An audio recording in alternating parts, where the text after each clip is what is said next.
ಮೂಡುಬಿದಿರೆ ತಾಲೂಕಿನ ಇರುವೈಲಿನ ದಿಡ್ಡು ಧರ್ಮರಸು ಉಳ್ಳಾಯ ಕೊಡಮಣಿತಾಯ ದೇವಸ್ಥಾನದ ಬಾಕಿಮಾರು ಗದ್ದೆಯಲ್ಲಿ ಕುಪ್ಪೆಪದವು ಕಾವೇರಿ ಆಂಗ್ಲ ಮಾಧ್ಯಮ ಶಾಲೆಯ 180 ವಿದ್ಯಾರ್ಥಿಗಳು ಗದ್ದೆಗಿಳಿದು ನೇಜಿ ನೆಡುವ ಮೂಲಕ ಕೃಷಿ ಪಾಠವನ್ನು ಕಲಿತರು. ವಿದ್ಯಾರ್ಥಿಗಳು ಕೃಷಿಯ ಬಗ್ಗೆ ಅರಿತುಕೊಳ್ಳಬೇಕು ಮತ್ತು ಕೃಷಿಯಲ್ಲಿ ಆಸಕ್ತಿಯನ್ನು ಬೆಳೆಸಬೇಕೆಂಬ ಉದ್ದೇಶದಿಂದ ಶಾಲೆಯ ಪೋಷಕರಾದ ದಿಡ್ಡು ಮನೆಯ ಪ್ರಭಾಕರ್ ಅವರು ಹದ ಮಾಡಿರುವ ತಮ್ಮ ಗದ್ದೆಯಲ್ಲಿ ಮಕ್ಕಳು ನೇಜಿ ನೆಡುವ ಕೆಲಸವನ್ನು ಕಲಿಯಲು ಅವಕಾಶ ಮಾಡಿಕೊಟ್ರು. ಈವರೆಗೆ ಗದ್ದೆಗಿಳಿಯದಿರುವ ಹಲವು ಮಕ್ಕಳು ಗದ್ದೆಗೆ ಇಳಿದು ಹಿರಿಯರು ನೇಜಿಯನ್ನು ನೆಟ್ಟು ತೋರಿಸಿದಂತೆ ತಾವು ಕೂಡ ನೆಡುವ ಮೂಲಕ ಮಧ್ಯಾಹ್ನದವರೆಗೆ ಪಾಲ್ಗೊಂಡು ಖುಷಿಪಟ್ಟರು.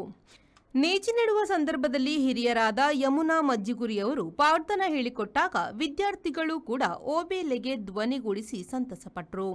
ಮಧ್ಯಾಹ್ನದ ನಂತರ ಕೆಸರುಗದ್ದೆಯಲ್ಲಿ ವಿದ್ಯಾರ್ಥಿಗಳಿಗೆ ವಿವಿಧ ಆಟೋಟ ಸ್ಪರ್ಧೆಗಳನ್ನು ಆಯೋಜಿಸಿದ್ದು, ಇದರಲ್ಲಿ ವಿದ್ಯಾರ್ಥಿಗಳೆಲ್ಲರೂ ಖುಷಿಯಿಂದ ಪಾಲ್ಗೊಂಡರು.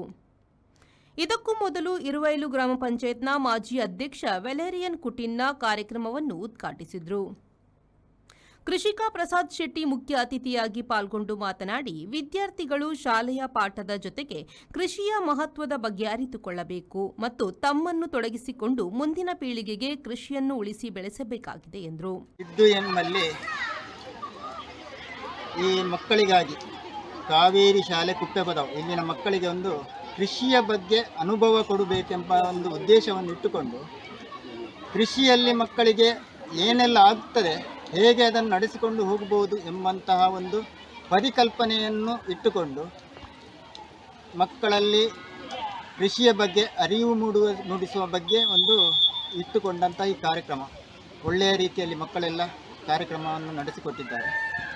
ಮಕ್ಕಳಿಗೆ ಕೃಷಿಯಲ್ಲಿ ಗದ್ದೆಗಿಳಿದರೆ ಏನಾಗ್ತದೆ, ಕೆಸರು ಗದ್ದೆಯಲ್ಲಿ ಮಕ್ಕಳು ಕುಣಿದರೆ ಮಕ್ಕಳ ಆರೋಗ್ಯದ ಬಗ್ಗೆ ಏನಾಗ್ತದೆ ಎಂಬುದರ ಬಗ್ಗೆ ಅವರಿಗೆ ವಿಷಯವನ್ನೆಲ್ಲ ತಿಳಿಸಲಾಗಿದೆ.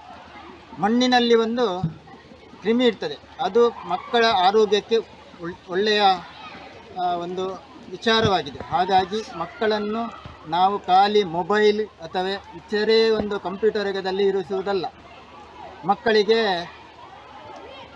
ಕೃಷಿಯ ಬಗ್ಗೆ ಸ್ವಲ್ಪ ಅನುಭವ ಬೇಕು. ಅಕ್ಕಿ ನಾವು ಊಟ ಮಾಡುತ್ತೇವೆ, ಅಕ್ಕಿ ಎಲ್ಲಿಂದ ಬರುತ್ತದೆ, ಅದನ್ನು ಹೇಗೆ ಉತ್ಪಾದಿಸುವುದು ಎಂಬುದರ ಬಗ್ಗೆ ಮಕ್ಕಳಲ್ಲಿ ಅರಿವು ಮೂಡಬೇಕಾದ್ರೆ ನಾವು ಇಂತಹ ಕಾರ್ಯಕ್ರಮವನ್ನು ಮಾಡಿ ಮಕ್ಕಳಿಗೆ ತಿಳಿಸುವುದು ಉತ್ತಮ. ನಾನು ಇದನ್ನು ತುಂಬ ದಿವಸದಿಂದ ನಮ್ಮ ಮಕ್ಕಳನ್ನು 4 ಗೋಡೆಗಳ ಮಧ್ಯದಿಂದ ಹೊರಗಿನ ಪರಿಸರಕ್ಕೆ ಕರೆದುಕೊಂಡು ಬಂದು ಅವರಿಗೆ ಒಂದು ನೇಜಿ ಹೇಗೆ ನೆಡುವುದು, ಭತ್ತ ಹೇಗೆ ಬೆಳೆಸುವುದು ಇದರ ಬಗ್ಗೆ ತಿಳಿಸಬೇಕೆಂಬ ಹಂಬಲ ನನಗಿತ್ತು. ಇವತ್ತು ಇಲ್ಲಿ ಈ ಇರುವೈಲು ಪರಿಸರ ಪ್ರೇಮಿಗಳು ನಮಗೆ ಈ ಒಂದು ಅವಕಾಶವನ್ನು ಕೊಟ್ಟಿದ್ದಾರೆ. ಆದ್ದರಿಂದ ಅವರಿಗೆ ನಾನು ತುಂಬ ಋಣಿಯಾಗಿದ್ದೇನೆ.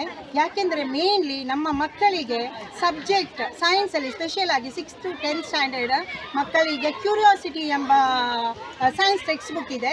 ಅದರಲ್ಲಿ ಅವರಿಗೆ ಲೆಸನ್ ಇರುವುದೇ ಇದು ಫಸ್ಟ್ ಲೆಸನ್ ಇರುವುದೇ ಈ ಭತ್ತವನ್ನು ನಾವು ಹೇಗೆ ಬೆಳೆಸುವುದು. ಅವರಿಗೆ ನಾನು ಲೆಸನನ್ನು ಕಲಿಸುವಾಗ ಅವರಿಗೆ ಅದರ ಗಂಧಗಾಳಿಯೂ ಗೊತ್ತಿರಲಿಲ್ಲ. ಅದಕ್ಕೋಸ್ಕರ ನಾನು ಆವಾಗ ಡಿಸೈಡ್ ಮಾಡಿದೆ, ಈ ಮಕ್ಕಳನ್ನು ಕ್ಲಾಸಿನ ಒಳಗಡೆ ಪಾಠ ಹೇಳುವುದಕ್ಕಿಂತ ಅವರನ್ನು ಫೀಲ್ಡಿಗೆ ಕರ್ಕೊಂಡು ಹೋಗಿ ಈ ಪಾಠವನ್ನು ಮಾಡುವುದಂತ ನಾನು ನಿರ್ಧರಿಸಿದೆ. ಅದಕ್ಕೋಸ್ಕರ ನಾನು ಇವತ್ತು ಇಲ್ಲಿ ಈ ಪರಿಸರಕ್ಕೆ ಕರ್ಕೊಂಡು ಬಂದಿದ್ದೇನೆ.